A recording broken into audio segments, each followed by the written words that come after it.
Okay, so today we're doing a pipe job.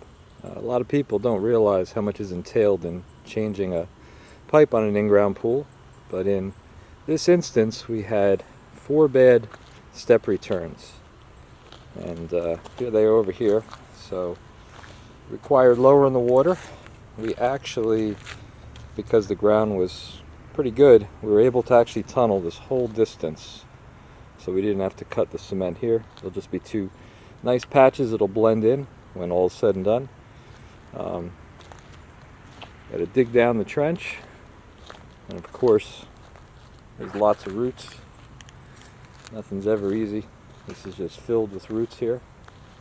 And we also had to change, the reason we had to lower the water was all these fittings here. These came out from behind the wall. All those were leaking, so those were no good. They were cracked. The bubblers are bad. They're all getting changed. And over here we got the same situation here. We're actually able to tunnel behind the steps and run a link pipe, so we can hook them both up. And in the end, it should look pretty good. In fact, over here, this is where we made a cut years ago. This was many years ago, but all the way back here, all the way to the shed, and then around the bend. This is the new cement. Here's the old cement. We blended it in. It hasn't cracked.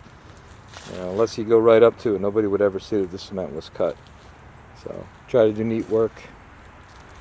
And yep, that's about it. It's a big job. This is day 1. This is probably going to take 2-3 days to finish.